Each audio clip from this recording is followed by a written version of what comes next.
ও খাইতে পারে না। টিপ টিপ করে বৃষ্টি পড়ছে, আমরা যাচ্ছি বিয়ে বাড়ি।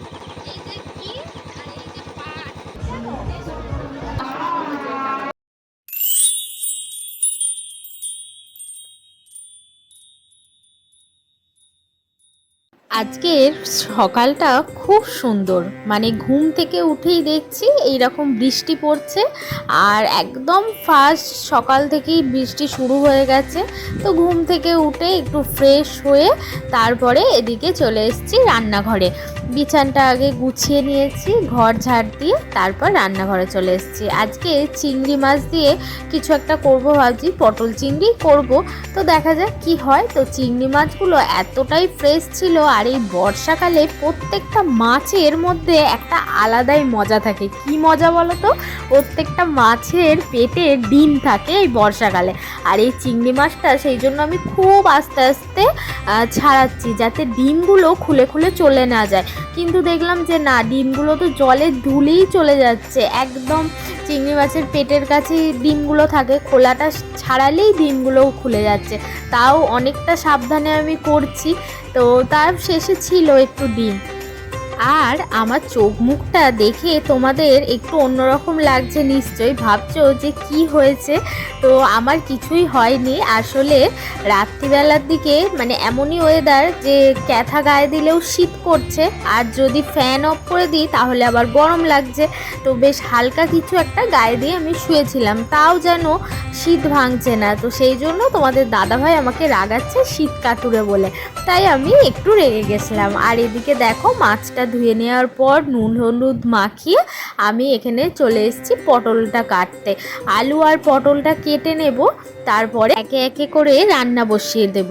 তবে আজকে বেশি কিছু রান্না করব না। তোমরা তো জানোই যে আমরা যে কোনো দুটো তিনটের পদই করি, মানে বেশি কিছু রান্না করি না। তো চিংড়ি মাছটা নুন হলুদ মাখিয়ে দিয়েছি, তো আধ ঘন্টা হয়ে গেলে তারপর মাছগুলো ভাজতে শুরু করে দেবো। আর এদিকে আমার সবজি কাটতেও বেশ খানিকটা দেরি হবে, কারণ অনেকগুলো পটল রয়েছে, আলু রয়েছে, তারপর রসুন পেঁয়াজ কাঁচা লঙ্কা সবই কাটতে হবে। আর পটল চিংড়ি ছাড়াও করছি হচ্ছে মাছের তেল। তোমরা তো জানো যে মাছের তেল খেতে আমি ভীষণ ভালোবাসি, আর সেই জন্যই বাজার থেকে মাঝে মাঝে মাছের তেল আসে বাড়িতে। আর এখানে হচ্ছে কাঁচা লঙ্কা দিয়ে আর পেঁয়াজ দিয়ে বেসন দিয়ে যেমন বড়া করে, তো ঠিক সেইভাবে বড়া করব। আর এটা কিন্তু খেতে ভীষণ টেস্ট হয়। এর আগেও আমি একবার পুরো রেসিপি তোমাদের দেখিয়েছি, তবে আমি চেষ্টা করব যে এই মাছের তেলের একটা শর্ট ভিডিও করতে, তাহলে তোমরা অনেকেই সেটা দেখতে পারবে। আর মাছের তেলটাকেও আমি রেডি করে নিয়ে এবার চলে এসেছি আলু কাটতে। আমি চিংড়ি মাছ ধোয়ার সময় ভেবেছিলাম যে মাছের তেলটাকে একবারে বেসন কাঁচা লঙ্কা পেঁয়াজ সব কিছু দিয়ে মাখিয়ে আসবো, তাহলে খেতে আরও ভালো লাগবে, কিন্তু তখন আমি ভুলে গিয়েছিলাম। তাই চিংড়ি মাছটা বেচে পটল কেটে আবার আমায় উঠতে হলো। তো দেখো, এদিকে আমার পটলটাও কাটা হয়ে গেছে। আর তোমাদের সাথে কথা বলতে বলতে আমার মশলা কষিয়ে পটল চিংড়িটাও প্রায় বানানোই হয়ে গেছে। মানে ওই ঝোলটা দিলাম, এরপর ফুটবে, তারপর একে একে পটলটা আর চিংড়ি মাছটা দিয়ে দেবো। চিংড়ি মাছটা আগেই ভেজে রেখেছিলাম। এবার তোমাদের ইন্ট্রোটা দিয়ে দিই। হাই বন্ধুরা, তোমরা সবাই কেমন আছো? আজকে চলে এসেছি আবারও একটা নতুন ব্লগ নিয়ে। গৌরব সুস্মিতা ব্লগে তোমাদের অনেক অনেক ভালোবাসা জানিয়ে আজকের ব্লগটা শুরু করছি। তো আজকের ব্লগটা তোমরা কিন্তু একদম শেষ পর্যন্ত দেখতে থাকো, আশা করছি তোমাদের সবার খুব ভালো লাগবে।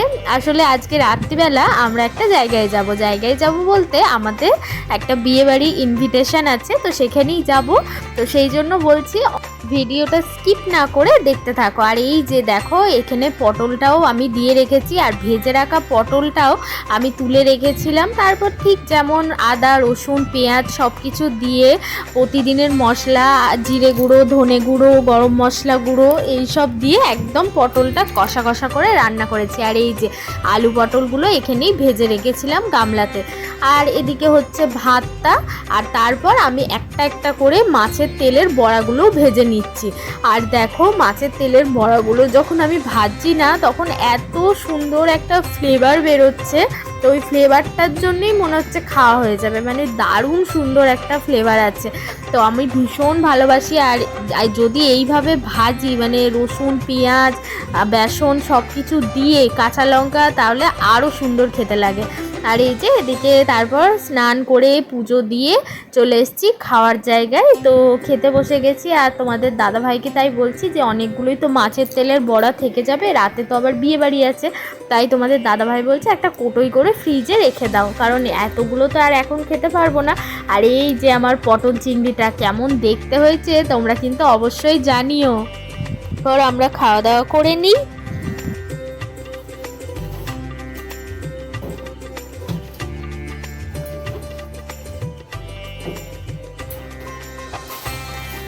এই যে তোমাদের দাদাভাই বাজার গেছিল, এই যে কত কিছু নিয়ে এসছে দেখো। এই যে এটা হচ্ছে বড়ির প্যাকেট, এই যে এটা বড়ির প্যাকেট, এটা হচ্ছে 500 মুগ ডাল, এই যে, আর এই হচ্ছে ঘুগনির মটর, অনেকটা করে নিয়ে এসেছে। এই যে এটা হচ্ছে ঘুগনির মটর, এটা হচ্ছে মুসুর ডাল, আর এই হচ্ছে কাবলি ছোলা, আর এটা হচ্ছে গোটা গরম মশলা। এই যে দেখো কি সুন্দর দিয়েছে গোটা গরম মশলা। চলো এরপর কোকো এগুলো ঢেলে ফেলি সব, আর তোমাদের দাদাভাইকে এদিকে খেতে দিয়ে দিয়েছি, ও খাবার খাচ্ছে।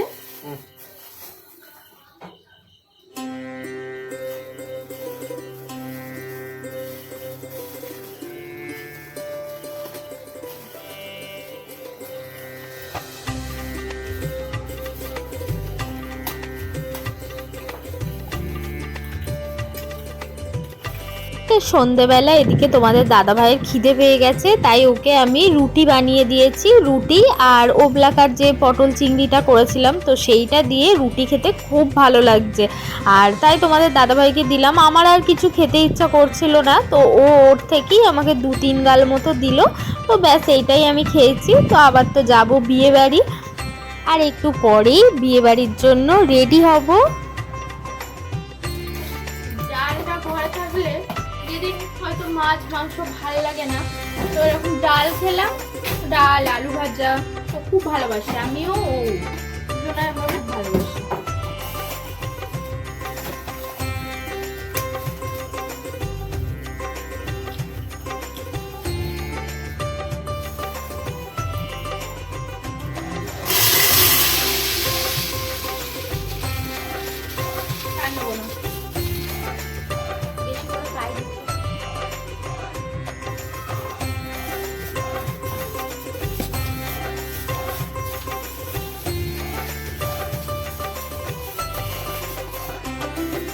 বেশি বেশি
করে অল্প করে আলু ভাজা।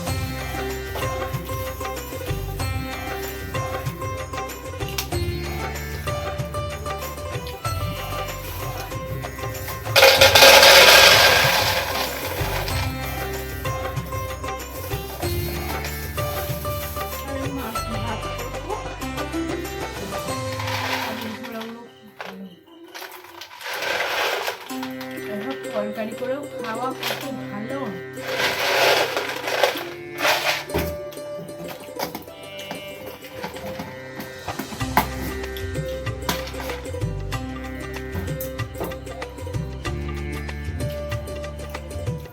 তরকারি লাগবে না।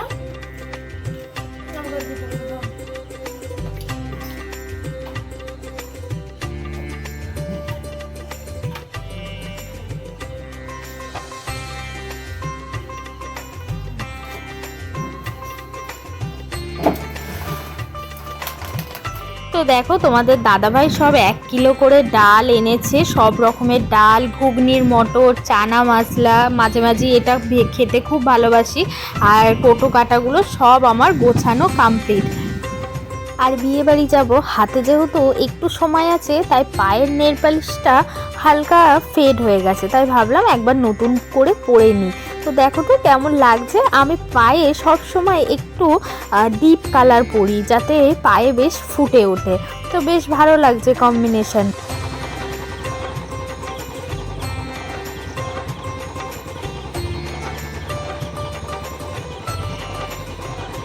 বৃষ্টির মধ্যে টিপ টিপ করে বৃষ্টি পড়ছে, আমরা যাচ্ছি বিয়ে বাড়ি।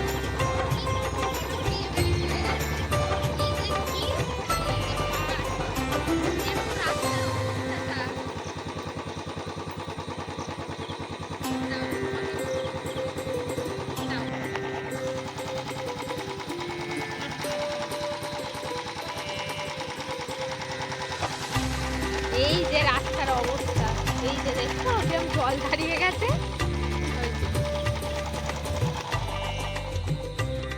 শাড়ির পাড় একদম।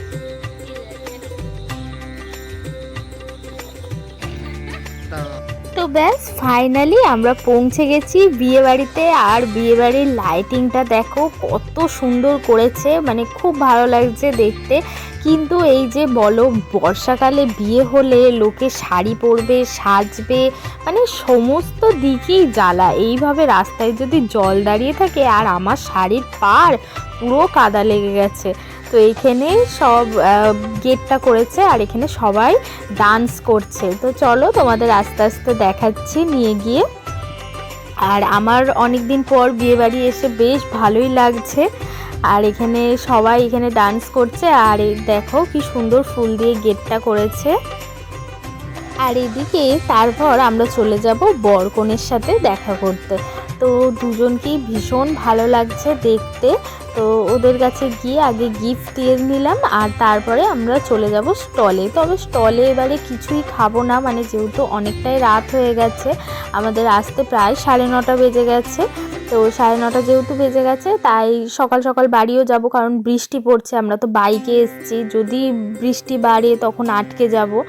আর আমার এখানে এসে এত ভালো লাগছে। আর একটু পরে দাদা, দিদি, তারপর তোমার দাদা ভাইয়ের আরও কয়েকজন বন্ধু, তাদের বউ চলে আসবে। তো সবার সাথে দেখা হয়ে যাবে। তো এখনও আসেনি, তবে খুব তাড়াতাড়ি হয়তো চলে আসবে।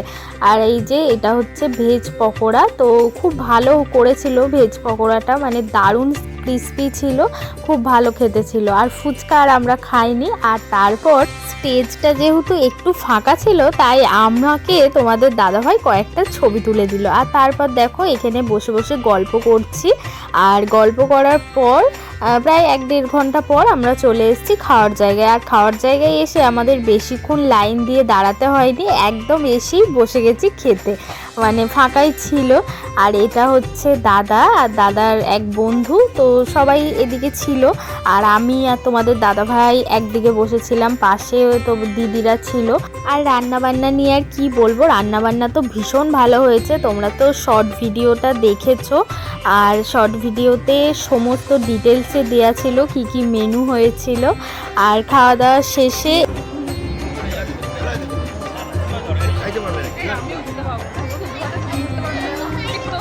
ও খাইতে পারে না, ও খাইতে পারে না। আচ্ছা ওটা নিয়ে যাও। বিয়ে বাড়ি কমপ্লিট, আজকের মতো ব্লগ এখানে শেষ। গুড নাইট সবাইকে, টাটা।